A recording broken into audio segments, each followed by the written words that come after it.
what's going on where you are and a little bit about our story. We got a whole story to tell you if you want to come aboard. Here. Built, when it was commissioned, when it was decommissioned, and a little bit about us and how to get in touch with us. Yeah. Am I on camera? On camera. You're going to be videoed again, Doug. Oh my God, I'm going to be immortalized. Immortalized. Or was it mortified? No, really. That is the auxiliary light up there. And it has what they call a Fresnel lens. There's one lens above the other. So that in the event that one light should shut off, the other one would automatically come on at night. Have you been up there? Yeah, I've been up there, yeah. Wow. Yeah, you want to go up? Maybe in a little while. It's 75 feet. Hey, come on up forward. You'll notice that, okay, if I'm on camera, let's talk anyway. All right. Okay, you've got a large hatch right here, or a door. This is the main entrance to the wheelhouse and the cruise quarters, which is immediately below the wheelhouse. So basically a watertight door. There's a rubber gasket that goes around it. You can see that over here. All right. You're probably going to pick up what they call ambient wind noise as you're taping, but it's okay. There's what they call a rubber gasket right here, which goes around what they call the knife edge. So that when this hatch is secured either from outside or inside, theoretically speaking, it's watertight. If the ship should be rammed or start sinking, you can isolate various compartments which are below us on the next deck down. So that theoretically speaking, if as many as one or two compartments should flood, you've heard this about the Titanic, it should stay afloat. Now, I've never known that to happen. So I think in the history of the light ships in the U.S. Lighthouse Service, there have probably been 3 or 4 that have sunk because of rammings. But they were not watertight. They were the predecessors. They were old composite ships. They had steel hulls but with wooden decks and wooden superstructures. That happened basically right after the Civil War. About 1867, they started building ships with steel hulls. The federal government didn't think that they would work before that. But as they went along the business of building these vessels ever since 1819, they found that the marine worms would invade the wood. And in a matter of 3 to 5 years, especially in southern waters, lightships would sink on station or just fall apart. Part of the anchor chain. Yeah. We just gave this as sort of a sample to show you basically what they're all about. Regular Navy chains weigh about 50 pounds apiece on these links. These are about 20 to 30 pounds apiece. Wow. Okay, we've got the foghorns here, what they call port and starboard. These are the foghorns? These are the foghorns. They're covered up right now to keep the rain and the water from accumulating inside, and also keep birds from nesting in there while we're sitting here at the pier. But these are made of solid brass. They weigh 1,000 pounds apiece. Wow. And these produce a sound that, according to the statistics that are written about them, the sound can be heard 14 miles away. If you were sitting right under this and they blasted that foghorn, I swear your teeth would vibrate enough they'd probably fall out of your head. The crews at a lighthouse or a lightship called the foghorn the beast from hell, because when you spoke aboard a light ship, you had to speak in between blasts. Sometimes these foghorns would rattle enough that the paint would start chipping off the bulkheads and the overheads down below after a while. Oh yeah, constant vibration, constant vibration. It's like being aboard an aircraft carrier. Every time a plane or jet took off, it would loosen paint. The guys in the bunks below where those overheads were, or ceilings, you get paint flecks all over them. They're all over the place. And of course, there are handrails. You'll notice all the way around, so that if you're on station and you had to go outside for any reason, the ship was rolling, you had someplace you could hold on to. You'd walk around like this. Yeah. I can imagine. The ship would be rolling so much in the waves out there. You're 50 miles from land. And we have a boat cradle. There's a 28-foot motor whaleboat that sits right here. We have it up here in the boatyard at the marina. Wow.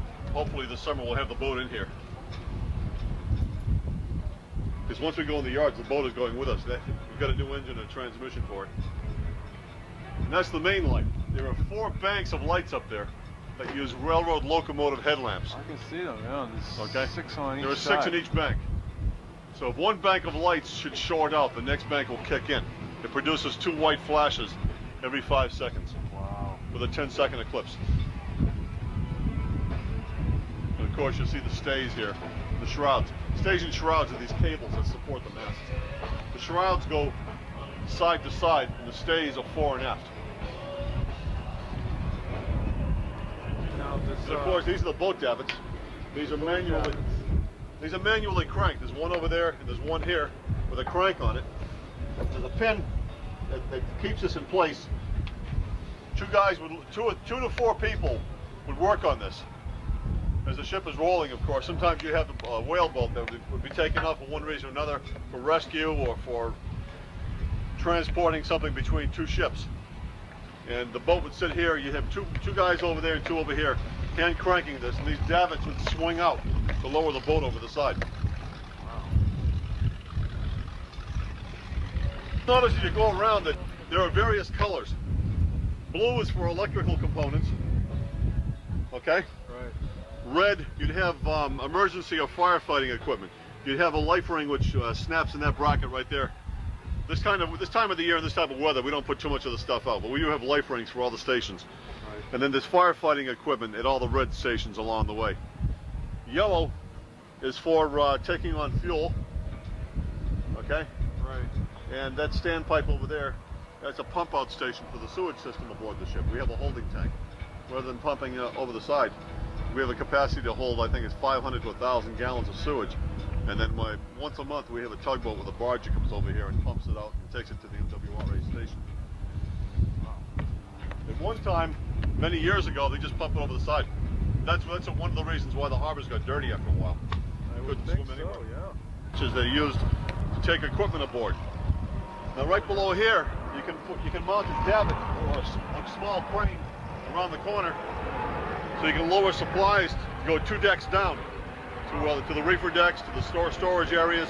This is where you would take on food, supplies, through this hatch right here. Haul up the anchors, and as well as to lower them. This is a brake for the port anchor, and there's a brake for the starboard anchor. What you would do is you would release the emergency systems down below that hold it in place, put those in neutral, and then you let go of a device called a pelican hook. There's one over here. It's called a pelican hook, you can see, because of its shape. Wow. That snaps over the chain to hold it.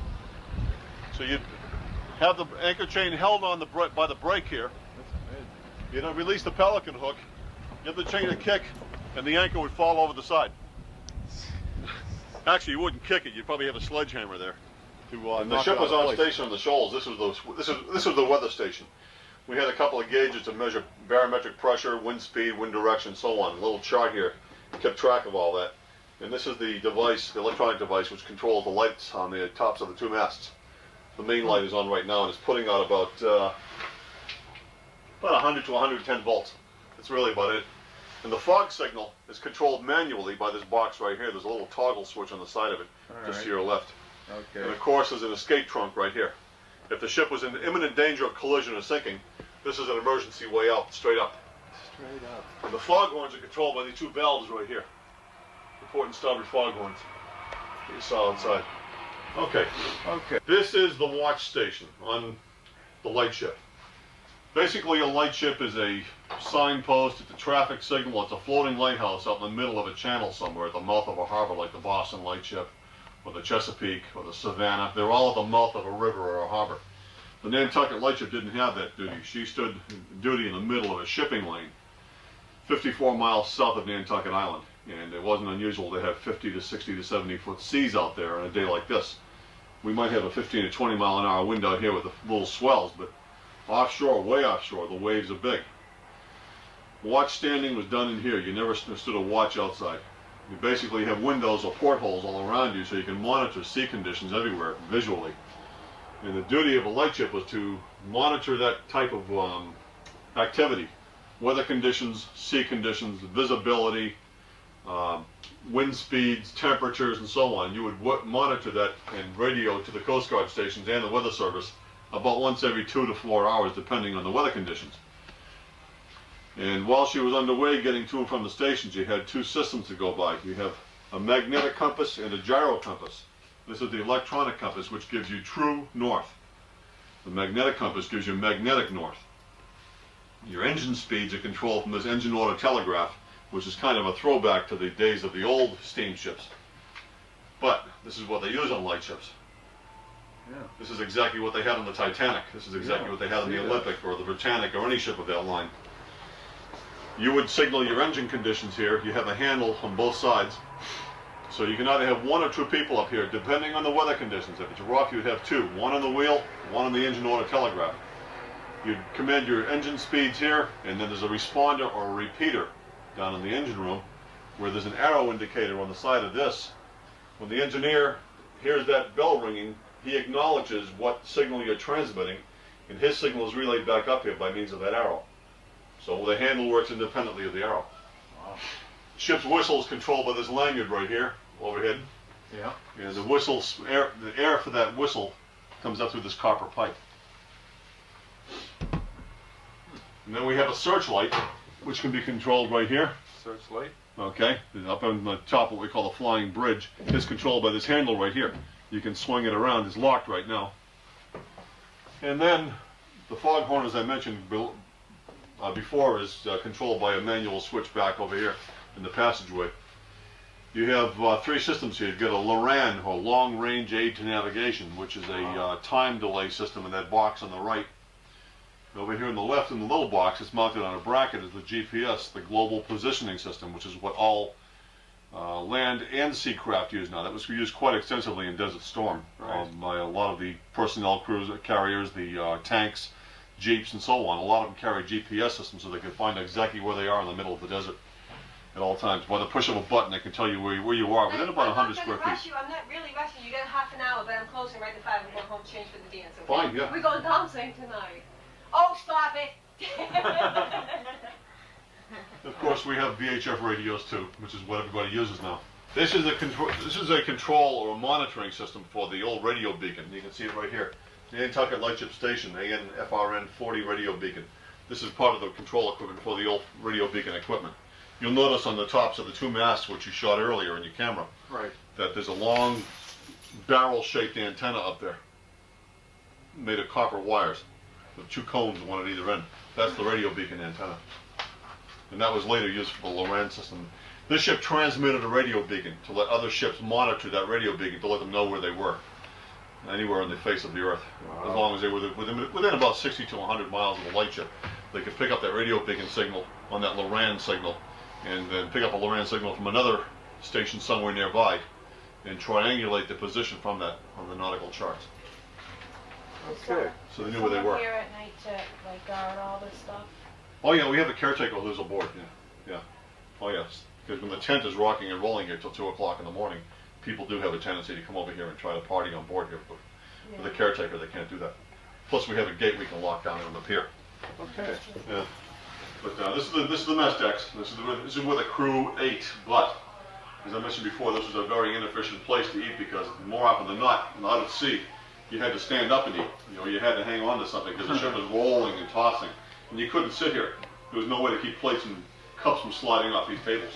Wow. So this is kind of a useless area for that. It was good. It was good for reading and writing and doing your letters or your homework if you wanted to get up and pay grade. And we just got a ship's clock here about a year ago. We just got this repaired. This is an exact copy of what used to be here. It's what they call Bakelite enamel. It's a 24-hour ship's clock. So we have two of those now. There used to be one in every compartment. But of course, when the Coast Guard decommissioned it, they stripped it and took a lot of stuff off. Come on back this way. Okay. Okay. Now this is the engine room. The engine room? Yeah, we have four 671 Detroit diesels. Did you bring an extension cord, by the way? I did not, no. Okay, well, we have AC power here. Really? Yeah. Oh. Yeah. 4 671 diesels. We have a compressor for the foghorns down over here behind me. Wow. And a spare generator. The other generator compartment is behind where you're standing right now, down below. It's separated from us by a firewall. And you'll notice here that we do have vertical bulkheads that go all the way up to what we call the weather decks. So you can theoretically seal off one compartment from the next and keep the ship from sinking if it was rammed or took on water. Behind you, there was a movie screen at one time. We're thinking about putting another one back in there. This table was drilled to hold a movie projector, so that even under the worst of circumstances, you could sit in here and watch a film. Because the only time you could really watch television on the ship was when there was fog out there on the station. Oddly enough, the TV signals were best in the foggy conditions. If the sky was clear, they couldn't watch TV at all. They were too far away from the land. At one time, they were bookshelves that line the bulkheads. We have an example of one over here. Okay, and this, of course, is where the actual television was one time, and we try to keep that one here now. We have a pretty good library of lightships in our video libraries. Really? Yeah. The 114, the 605. Photograph of her coming in on the weekend that she was decommissioned in 1985, the last time. The most notable person who ever set foot on the ship was President Bush. Really? This was a security vessel up at Kennebunkport in the year 1984-85, after she was just about ready to decommission. She had served a year down in Key West as a refueling vessel for the small chasing boats that the Coast Guard had down there to interdict the drug smugglers. But when that proved to be unsuccessful because the ship wasn't fast enough to go anywhere like that, yeah. 8 knots maximum speed. They needed a boat that could do 20 plus. And this one was too slow. They gave her the duty of security up at Kennebunkport for about a year when Bush was up there. Yeah, every time you went to Kennebunkport, this was there. We're in the wardroom. This is sort of the official welcoming area. In port, if anybody special came aboard, they were greeted here. They had dinner here. There's a hatch over there that connects to the galley, so that the meals could be served through that hatch for any of the so-called officers. Officer's kind of a dubious distinction for the commanding officer of the ship. He was a senior enlisted man. He was a warrant officer more often than not, a W2, W3, or W4. The only time they really had a commissioned officer aboard here is when they took this vessel from the west coast through the east coast in 1971. That was about a 6-week trip. And they had a lieutenant, a Coast Guard lieutenant, who was in command of the vessel. So that really was the only time a commissioned officer took this ship from one station to another. She broke down, by the way, a number of times because a ship like this was not built for cruising any length of distance, so to speak, or any real distance. This was the captain's office. This is the officer's dining area. This was the business area. This was the reception area. If a crew member was being punished or promoted in pay grade from E4 to E5 or E6 or whatever, the official ceremony for that promotion was held right here. That sideboard is an original piece of furnishing. Of course, we have it on the ship's clock. This is the Lightship when she was still an official Coast Guard vessel. If you stand up to an angle, you won't get the reflection. Yeah, I see. I don't get no reflection. Okay.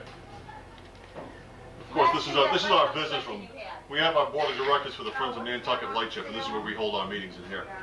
We have a general meeting. We hold out the cruise quarters for more people. Sailor, what's the name of the lighthouse off of Salem, Mass? Baker's Island. Oh, that's exactly. Yeah. Yeah. Oh, did he sign it? Yeah. The chief of the boat would be here. The chief petty officer. It's some bunk with grease in the rug. I don't believe that. Jesus. Well, whoever didn't take his shoes off. That carpet was just put in there last year. But anyway. So the chief of the boat would be there. And then we keep our armory here. We get a 45 and 4 M1s. We're looking for an M16. They did have an M16 on here. When it was a refueling vessel down the Caribbean for the drug boats. Drug chasers, that is. They had M16s here. We keep our sextants and compasses and other valuable navigation stuff in here. We got training manuals. This is all original equipment, too, that was here. It's still here.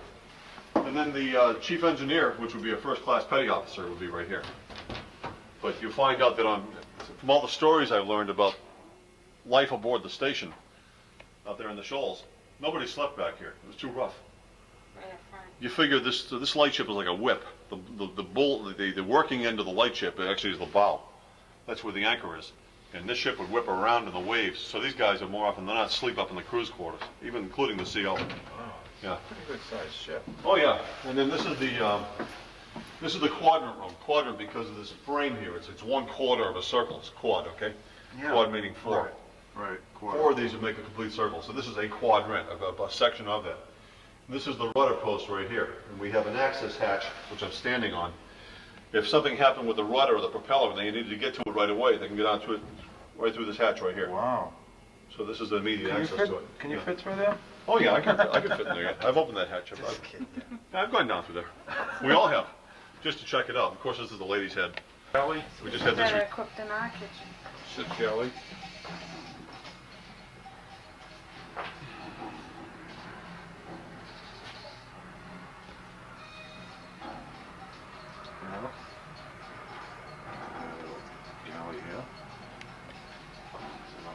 bunk.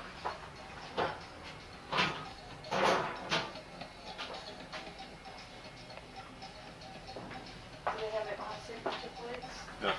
Wow, Official. that's I've never seen a cup like that. I haven't either until I came aboard a lightship. Wow. Yeah. That's something. Yeah. That's awesome.